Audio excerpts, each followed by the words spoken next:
neutral. We commit to nurturing the political imagination required to rebuild lives and spaces with dignity and to amplifying voices that are too often silenced. So our project stands as a modest but a persistent act of resistance. It is a space of shared learning where we insist that care, dignity, and democracy must remain the foundation of urban life. Over 6 editions, we have brought together more than 2,500 participants from 102 universities worldwide, resulting in over 260 collective manifestos published in our open access books, which are available on the TU Delft Open webpage, and the link is now also being put in the chat. Each manifesto is a declaration of principles and hopes, an exercise in turning critique into proposition and despair into collective imagination.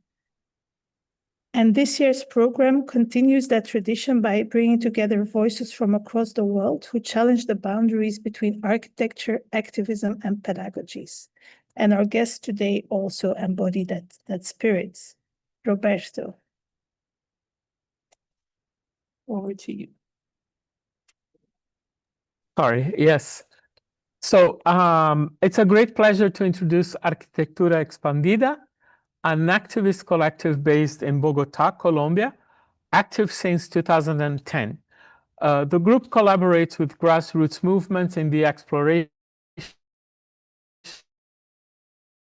experimental spaces for governance, citizen participation, and self-management in peripheral urban areas. Their work bridges architecture, urbanism, and social movement, creating spaces that return decision-making power to those excluded from urban debates. AXP, which is their acronym, focus lies on the right to the city, urban commons, and on rebalancing power asymmetries in public space. Their work has been recognized by institutions such as the Centre Pompidou in Paris, the Royal Academy of Arts in London, the Headlands Centre for the Arts in San Francisco, and the Venice Architecture Biennale. Today we have with us Ana Lopez Ortego, architect and PhD in geography. I'm not sure if Harold and Viviana are with us today. There is also Harold Guyot and Viviana Parada, who are part of this. You're alone. Part of the collective. Yeah. That's very good. But it's good to mention their names. Yeah. Together, they represent the fixed core of the collective, supported by a wide network of collaborators, artists, and community organizers. Well, without further ado, that was a long explanation, but Ana, the floor is yours. Please introduce yourself and, tell us your story. Yeah, thank you so much. Thank you, everyone. I'm very happy to be here talking about the manifesto, because it's a very weird moment in the world and in our lives. So a manifesto is a very poetic but a very concrete way to think together. So thank you for that invitation. I'm going to share screen. Okay. And I would like to begin by explaining something that Roberto already said, that in our project, one of the most important approach to common and environmental spaces is the way that different agents dialogue in a kind of urban negotiation. I mean public, communitarian, private, activist, association, academy, and so on. And for that, we work in collaboration with grassroots communities in the co-creation, co-construction, and co-management of our own spaces in the city. And these grassroots represent a diverse array of voices advocating for the rights to the city, expressed through different languages. And that is very important in this idea to the right to the city, because we work with hip-hop communities, ancestral practice, communitarian art, popular education, dare jumping, legal advocacy, biology, and more. And because with this different language, we try to rebalance this asymmetric power of forces in public spaces, public and environmental spaces.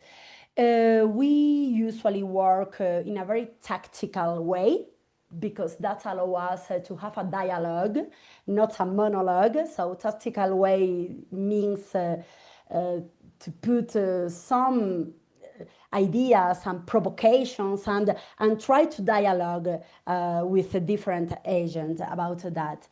And just now I'm writing a research book that will soon be published by the University of Los Andes, and I have used the idea of manifesto. So I will try to show some projects through some tactics, but I will try to focus in some ideas of my own manifesto, and I think that could contribute something interesting in the conversation. So I would like to begin by a project in Bogotá. We always work among different scales in the city of the urban controversies. So for example, if we build a communitarian cinema with the neighborhood, we are also talking about the right to the cultural spaces in the hard peripheries in the city. That is the case of the Poto Cinema in Ciudad Bolívar in Bogotá that we have built in 2016. The first tactic is work supporting assisting process. That seems very evident, but that is not always the case. Sometimes, for example, public institutions usually prefer to invent a new participation process instead of supporting existing ones. In that case, the Poto Cinema has been built by the invitation of Ojo al Sancocho Collective, which is a communitarian filmmaker school in that territory from 20 years ago. And we try to work as a collectivity, trying to have a common target and placing beside the different communities, identities that could split us more than join us together. I mean, political, religious, or socio-economical identities, because we are in a very asymmetric country.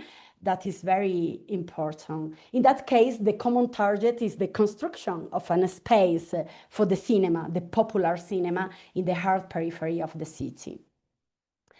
The self-construction is also a very important tactic to us. That is a very common local practice.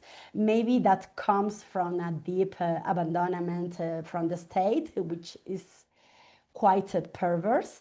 But to us, that is also the way that Latin American communities seek or territorial autonomy and materialize or a strong culture of participation. Self-building has also an emotional dimension, and it gives value to the architectural work that goes beyond its utility. And self-construction is not only a collaboration, that is the image of a collaboration. So it's a kind of demonstration about an alternative of the city. So the idea of the demonstration seems as something very important for this exploration of alternative in the city. We try to work prototyping. That is very important because we don't have the key for a perfect project. A prototype sometimes works and other times doesn't work, and we need to learn from fails. That was the prototype of the cinema chairs made with fabric. And that is the inside of the cinema. But prototypes are important not only in a material dimension.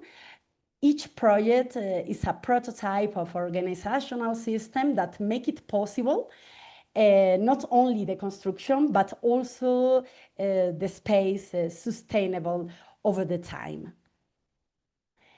We use a very simple material, but in a sophisticated way. And we think that gives the architecture a high symbolic content. For example, the transparency is something that we have been working very hard in a very literal way, but also in a conceptual way.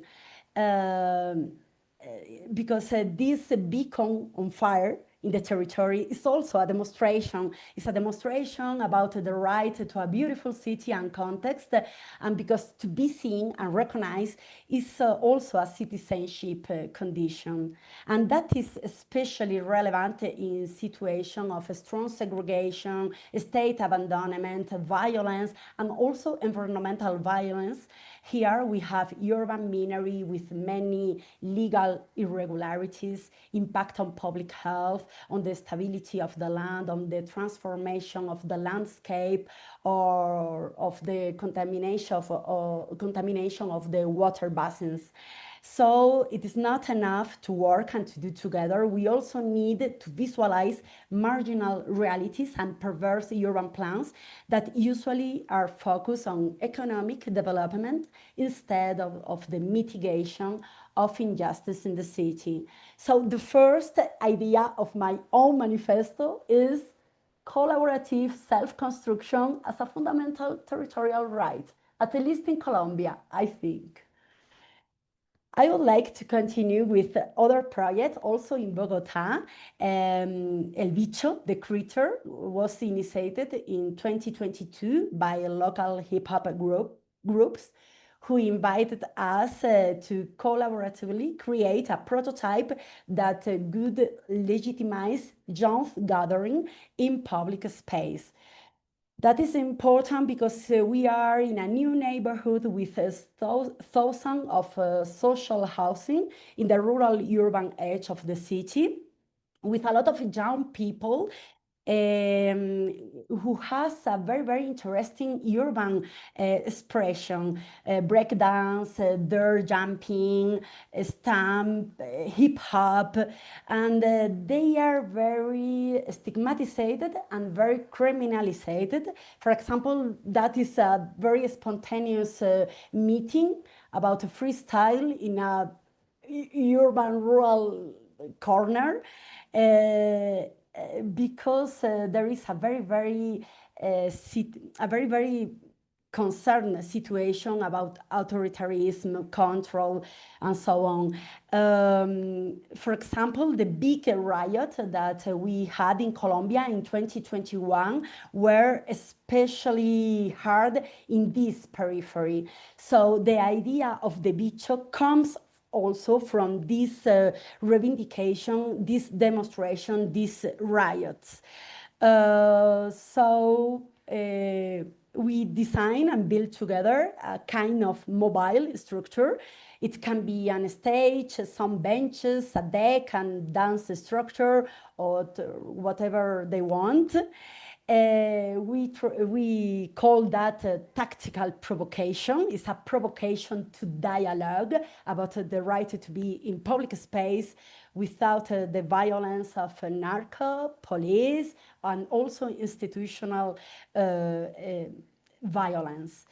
In that project, it was very important, the tactical mobility that they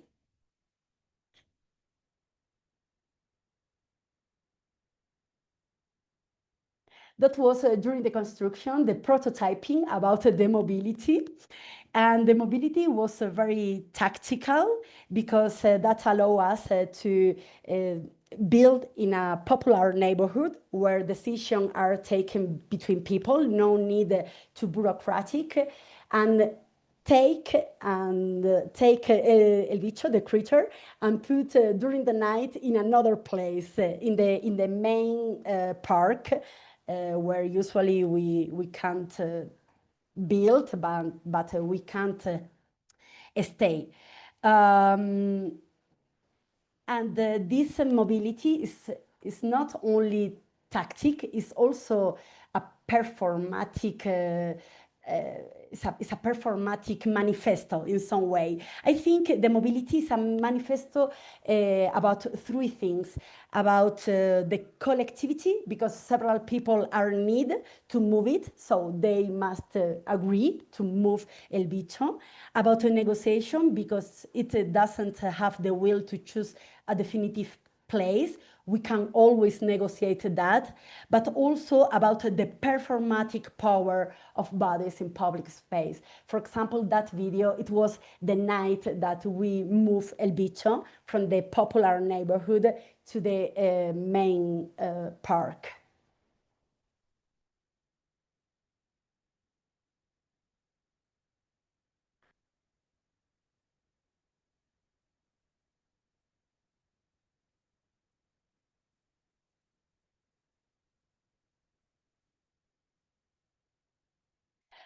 And after that, the project exploded unexpected, in a very unexpected way, with a very intense use and self-managed use, sometimes just to protect ourselves, and sometimes with different expressions about different population, about memory, about hip-hop, just meetings, documental, teaser, and so on. And to us, it's very, very exciting, this idea that the performatic bodies and bodies in public space shape an alternative urban scenography that allow us to understand some narratives about rights. That is a very important demonstration again.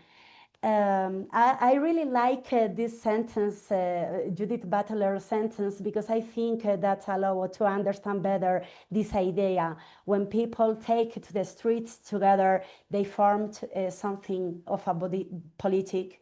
It doesn't have to be organized from on high, and it doesn't need to have a single message for assembled bodies to exercise a certain performative forces in public domain.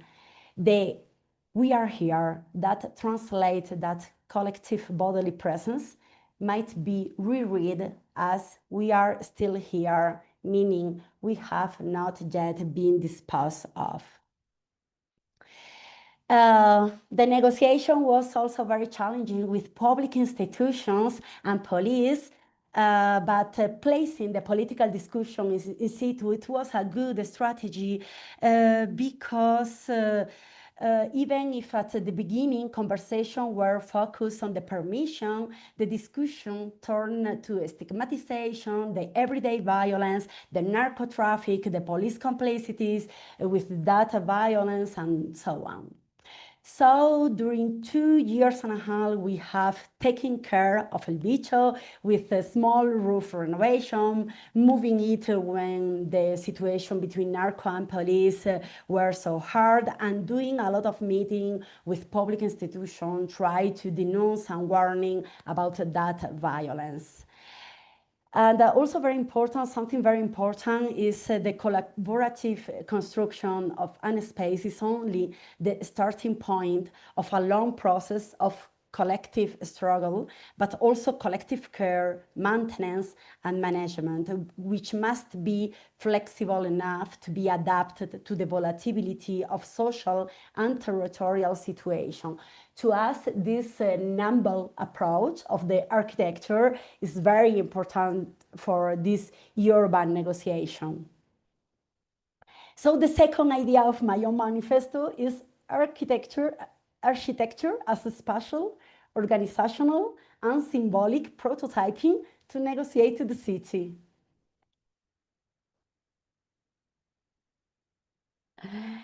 The third project is La Comunidad de la Pala, the community of the shovel. During 2024, we have been working with more than 30 environmental grassroots and artists from different rural urban areas of the city where we have worked before. For example, people from La Potosine and people from El Bicho, the critter, were inside. And also the idea of the community of the shovel is very poetic and it's a metaphor that seems very powerful to us because it speaks about self-management, autonomy, rural, urban, also the migration from the countryside to the city, and so on. In that project, we were engaged in exploring, identifying, and connecting territorial controversies. This involved working together as a political practice. That is also a demonstration about networking and territorial empathy. And during the walking journeys, we have taken different type of data, diverse environmental and cultural dynamic at place, encounters, and even we have learned the situation in real life, in urban culture, but also in urban planning culture and the contradiction between these different layer of the urban reality. The community of the shovel is also a co-creation lab with a network-focused approach. So there is an idea of co-creation through different language. For example, hip-hop. We have different hip-hop songs in different projects. We are not going to have the time to see, but it's a collaborative writing about the shovel in that case. But we have also worked with illustration of data visualization, about sound, air quality, and so on. And for example, between all that creation, Arquitectura Expandida have built the antennas, which are the same devices installed in different locations and with different identities. It's a very simple structure, but very personalized, but it's the same in the different areas. So that allow us to show us as a network. For example, we have built this one in a rural urban forest. It's a space more for pedagogical approach for kids. When we work with grassroots, some of them work in popular education. So in that case, it's more a small architecture that allow to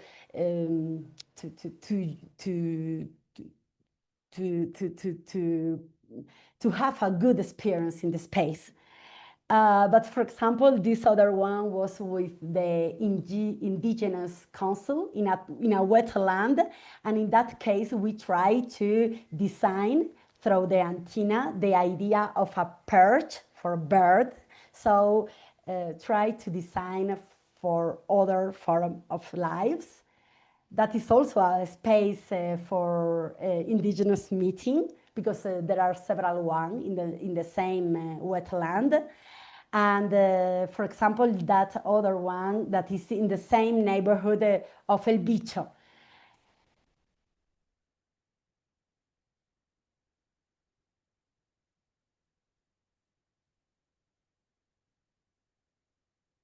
In that one, it was a pollinator antenna for birds and pollinating insects in a self-managed communitarian garden. And that is a very interesting struggle about life, in this kind of very hygienic park in the periphery, you know, is something very, very interesting. And I wanted to say in my own manifesto is something about for an activist nature on the edge, on the city edge. I like to think in this idea between active and activist nature, maybe because grassroots group here in Colombia are very, very crazy, and they are doing a lot of things, but we are with a very, very environmental point of view. So there is a nice idea about this urban utopia that they have. But sometimes the need to shape a collaborative utopia comes from a dystopia. I mean, from the violence. On August 15, 2024, Camilo Sanchez and Camila Ospitia, both members of El Bicho and the community of the Shovel, were killed after a communitarian working day in a communitarian garden by the narco with the complicity of the police and the omission of the institutions. It's a very complicated moment. It's a very complicated situation.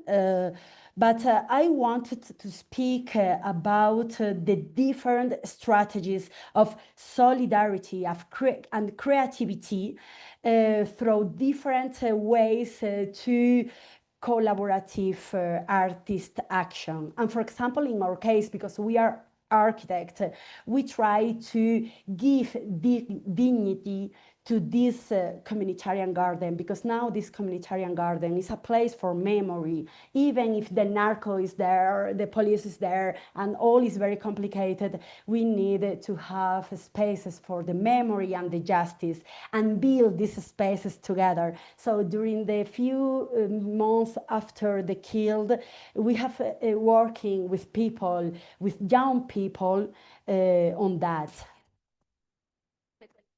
De quien cree en el amor, valor, criterio y más color que la gallardía quiera obtener resplandor. Dale patines y róteme la candela, la selva, la uña y para las almas una vela. Y aquí nos acompañan los taizas y las abuelas. Zorro para el cielo, para mis zorros la rebuena. Esto es para el barrio por el rigor, los voltajes, las flojeras, los viajes, las 10.000 caídas y los 20.000 peajes. Millones de días empacando equipaje sin saber dónde ir. Entre hermanitos aprendiendo a resistir. Solo el que se arriesga tiene alas para vivir. Así no sepa dónde ir. So, yeah, I wanted to show the different expressions, installations, models. For example, that is the antenna, the pollinizator antenna, several months after, and it's a kind of tree, memory, justice, and life tree. And that is something very poetic, but something very important also in that this kind of collective demonstration. For example, the letters about Camila Viven, that are in the park with El Bicho, but are sometimes they are in other spaces important for claim for this memory and this justice. And we have tried also to show all that in different exhibitions with models, trying to spatialize the utopia, but also the dystopia. So the last idea of, almost the last idea of my manifesto, my own manifesto, is we need a coalition against violence. And I think they are a special coalition about violence. For example, in that exhibition, we have a print different black flag.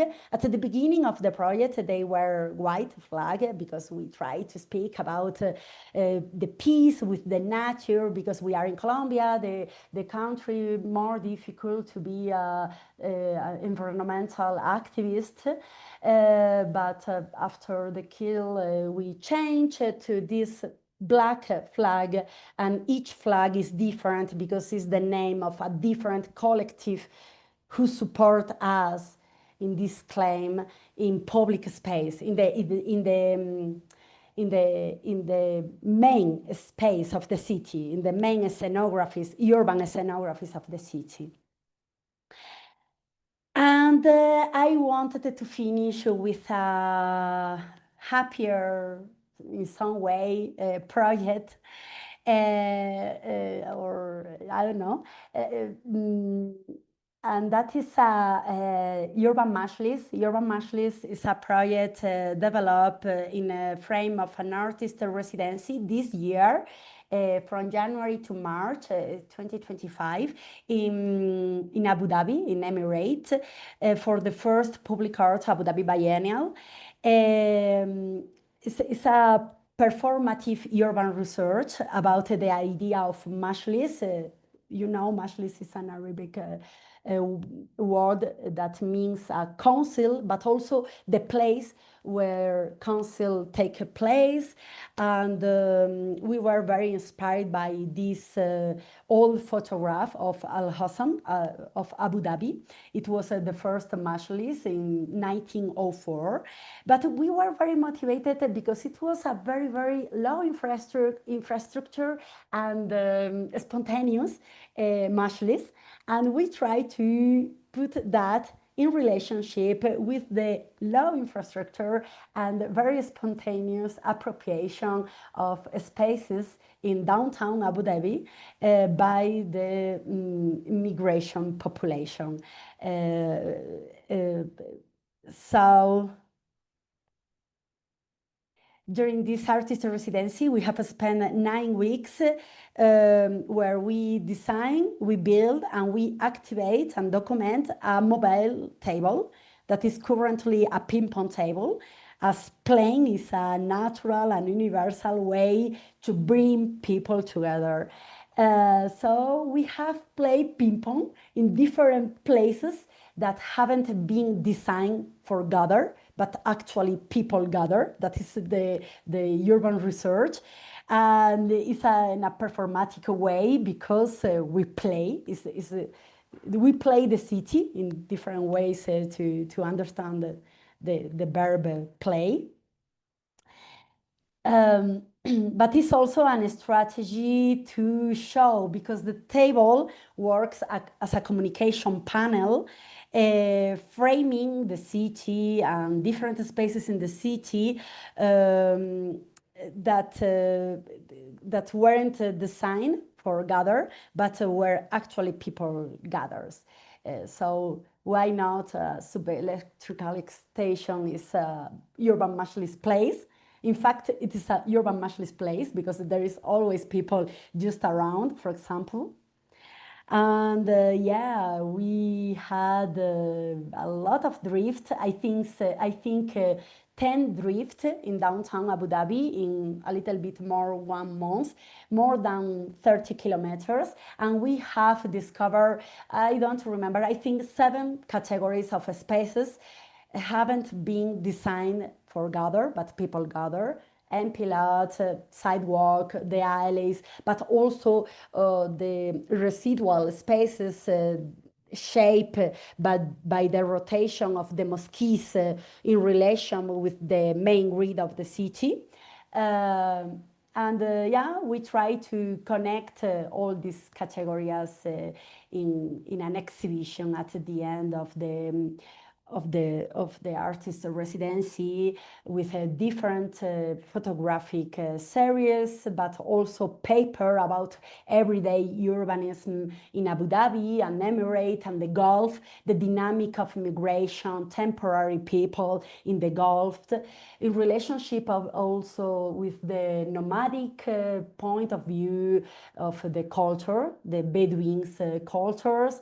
Yeah, I think these 3 videos allow to understand the self-construction, the drift, but also the play city approach as a way to have a democratic moment in the city. Not a democratic city, but a democratic moment maybe. And I think that allow me to show you the rhythm and the atmosphere of this 2.5 months in Abu Dhabi downtown.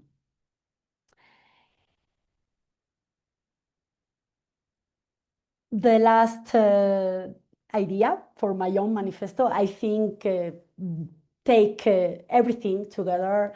I think the experimental urban governance is important to reinvent territorial democracy, but also communitarian self-management. And that is all I wanted to share with you. Thank you so much. Well, let's see. Go on, Caroline. No, go ahead, Roberta. No, thank you very much, Anna. This is really a very beautiful, powerful presentation and inspirational, I think, for all of us, especially highlighting your points for the manifesto. I can imagine that there are questions. I already see them coming up in the chat. So thank you. And let's open the floor for questions. Before we open the floor, I just wanted to say I'm mind blown. Like you just restored my faith in architecture, which has been quite lost. I just want to highlight a few things that you said, because you bring all these super important concepts, like working with transparency in a metaphorical but also in a practical way, tactical provocation, performative manifesto, the performative power of bodies, urban scenographies, and democratic moments. These are just some of the things that I took note. And I have to say one thing, the images are super powerful because you are building things, but I have to say that the explanation is really amazing. I mean, the way that you explain how all these concepts is really very nice. Thank you so much. No, thank you. I had the opportunity to think, it's the first time I try to put this own manifesto, because you give me the opportunity. So I'm very grateful with you. Yeah, and the idea to make it into a manifesto is really amazing. Thank you so much. But let's see from the audience. Yes, there's a question from Antonio. Please, you can turn on your camera, your microphone, if you want to ask the question yourself. Which is always nice, right? Yeah, Yes. Anna, thank you so much. It was very inspiring. I come from Medellin, and I also know the context of Bogota, and I can also realize some difficulties that are in the disposition of these gestures in the city. So thank you so much. That was very, very inspiring. My question is regarding through these different tactical interventions and provocation that you have done, what kind of gestures of care or gestos de cuidado have been observed, emerged, or created by these tactical provocations between people, space, but with other forms of life?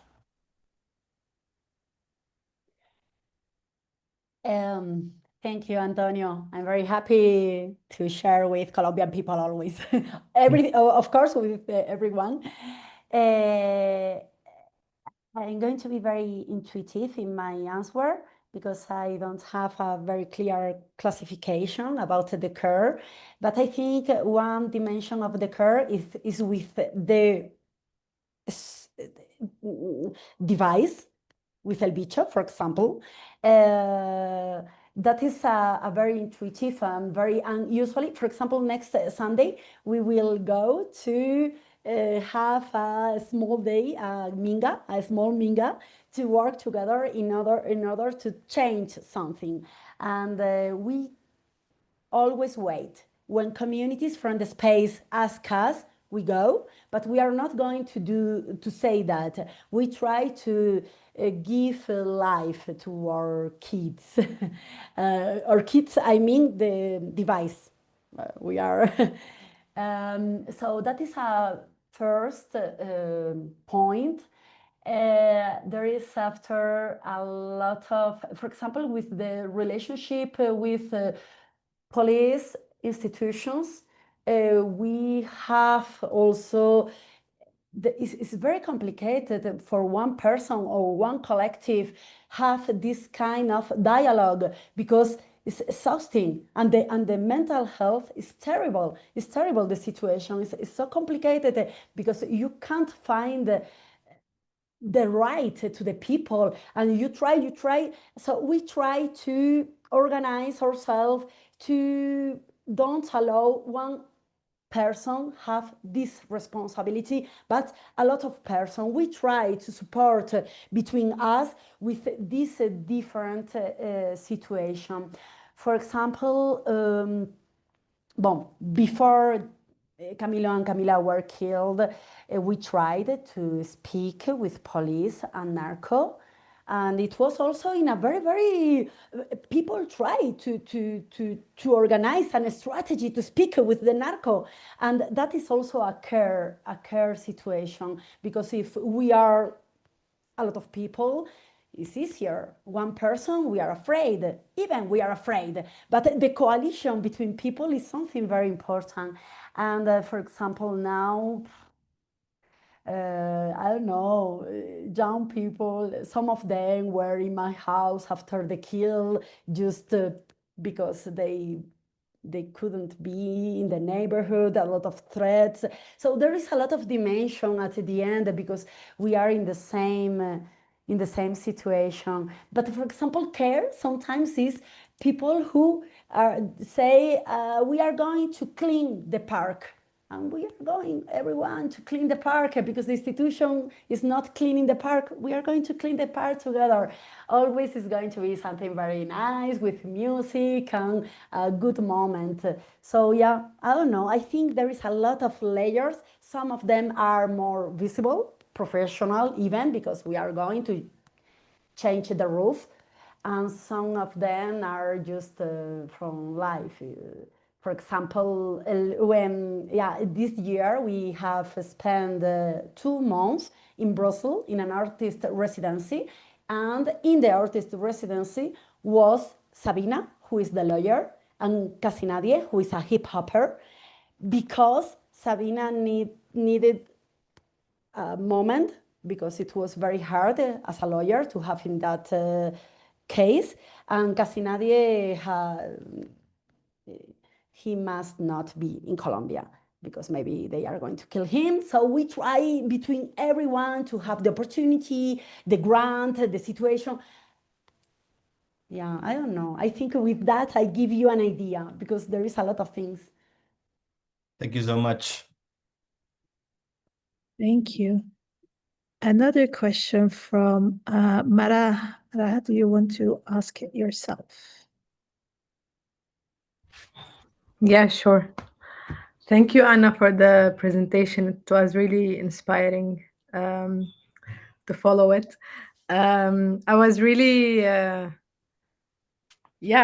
mean, like when you said that there's a difference between the active and being active and being an activist, and like there's a different approach, and then you consider yourself an active more than an activist, if I understood you correctly. So can you please expand on that? I'm really interested to hear your take about it. It's just an idea. I try to go around this idea because in the urban rural edge of the city, there is a condition about the active nature. So the continuity of biotic water, the different things about the environmental structure in the city is something about active, because it's a system. But the rural urban areas of the city, there is also a place with a lot of overflow, but not very conscious overflow, just intuitive overflow. For example, historical construction of popular neighborhoods was a kind of overflow because there was no state. Now that we have a lot of social housing, it's another kind of overflow because it's very rigid. The urbanism is very rigid. So I think there is always something very active in the rural urban areas, in a community point of view and in an environmental point of view. But that begins to mix with the activist approach that to me is more conscious. There is a political subjetivation. Wow, subjectivation, political subjectivation. It's not just overflow because I feel so strained. It's because we think about the right to the city. It's another step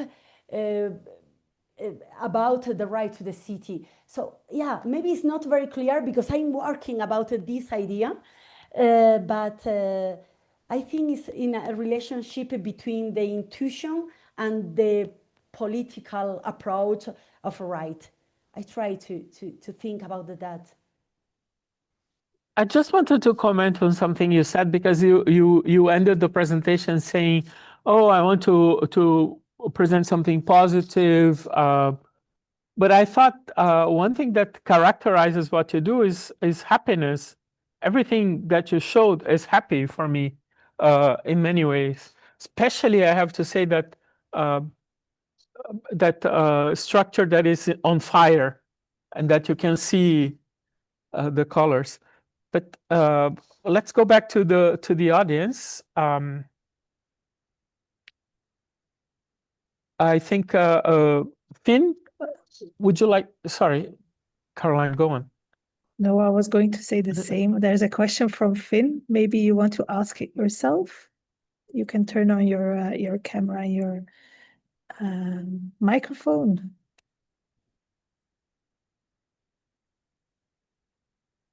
Finn, are you there? Then I'll just ask the question. So Finn asks, how easily could this be applied to different areas?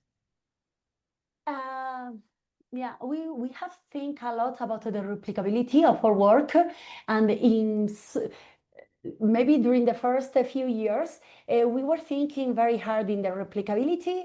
Now we are not very sure about the replicability because we think each project is very singular, and we think we are artists, and maybe more than a replicability, I think that could be an inspiration. And I think that is clear because people begin to work with guadua, so bamboo, this kind of bamboo, and after a project, some of the neighbors are going to build something in the roof of their houses with bamboo because they are inspired, because they use the material, and for example, when we built El Bicho, the critter, in Bosa, people from another part of the city said us, we want also another critter. It's okay, but what do you need? We can speak with you. People do and call, for example, another group called La Bichota, so the feminine way to speak the critter, and we were very happy, but maybe they don't really, I don't know. We are thinking about that, but the replication is something to me more for urban institution, a very heterogeneous project, very quantitative project. When we were young, we were thinking more on that. Now, I'm not sure. More inspiration is the idea, I think. It's nice, yeah, because inspiration means that it's changed depending on the context, which is also needed. Yeah, thank you. Amat, you have a very interesting question. Would you like to ask it yourself?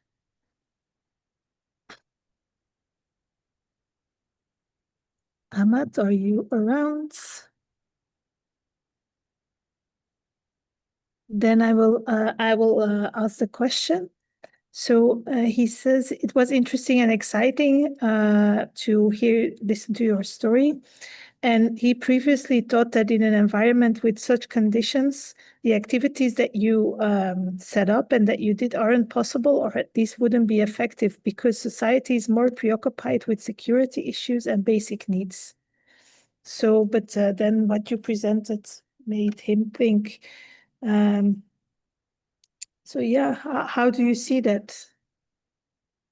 I think people are concerned about security in a quantitative point of view, of course, and but it's something very particular of Latin America. I'm not sure in other parts of the world, but there is a very, very strong culture of participation.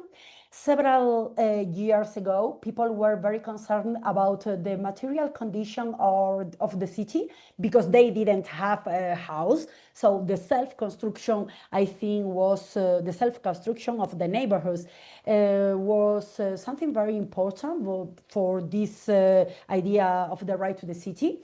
But for the last 30 years, more or less, that changed a lot in Bogotá, in the main cities of Colombia, at least. Because now there is a lot of social housing. So young people, to me, and I'm very inspired for that, now they are not claiming a lot for material dimension of the city. They are claiming a lot for immaterial, so environmental rights, gender rights, LGBTQ rights. And I'm very inspired about that because I feel a different generation. Even if there are non-material struggle, they appears in the city in a very they belong to the city. So there is something that is happening, and people organize themselves a lot in Colombia. So it's because we work with grassroots community, because when you arrive into a neighborhood and people are concerned because they don't have water, you are not going to explain people why it's very important to participate for the environmental right. Okay, but water is the first thing. So people that are already organized in a bodily presence in public space, but also with another layer, very, very important layers, for example, law about protections, public health law about contamination. They are working a lot to do a complex idea about the situation. I think it's possible and it's important. Maybe it's not quantitative in the city, but I think we are contributing to put that in our common desires, something like that. But I think working with grassroots collective is the key. Thank you. I find interesting that you say you see this kind of change from kind of more what Marcus would say, the dispossessed to the alienated, these other kind of claims to the right of the city, from the material to the more intangible rights as well, the more immaterial and yeah. I think it's come on it's a generational situation in Bogotá. I'm sure it is the same situation in the countryside, for example. Yeah. It's very specific. Here in the city, it's very it's a generation situation, I think. Thank you. Makame, you also have a question. Do you want to ask it yourself? Or can you open your camera and your microphone?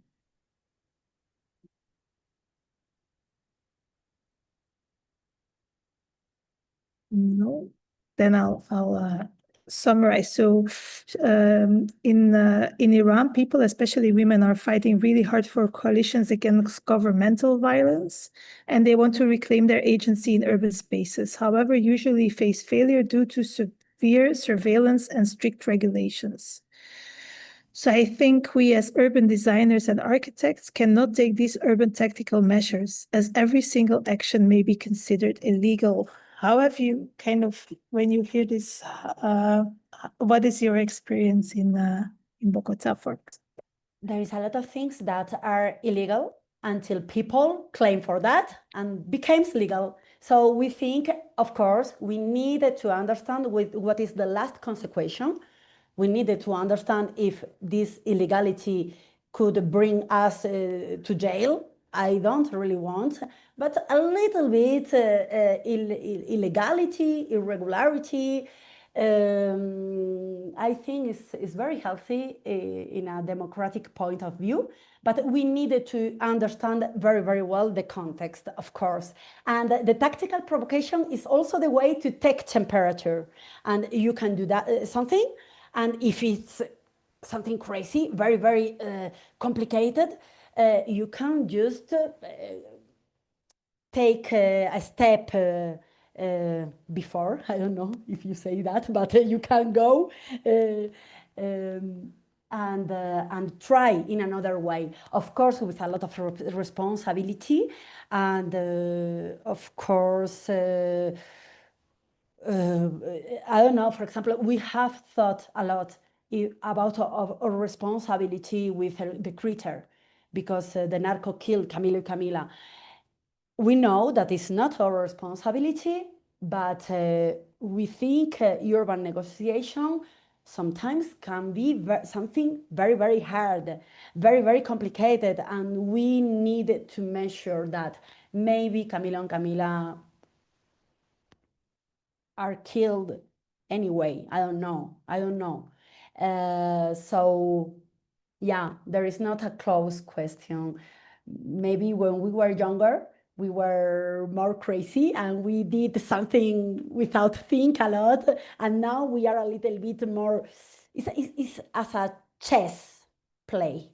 You try to understand everything and, you know, but I mean, for example, in Europe, I see people in a demonstration pro Gaza, and they can find very, very, very hard institutional violence also, and police violence, and juridical violence. And when we were in Brussels this year, we were working a lot in this kind of urban utopia and dystopia, and we work with committee victims of police violence in Brussels, usually with people who come from Maghreb and Africa and all that, so racialized. And we thought, okay, it's not just because Latin America and Colombia is violent. Everywhere is violent in a different way, but political violence, institutional violence, I don't know.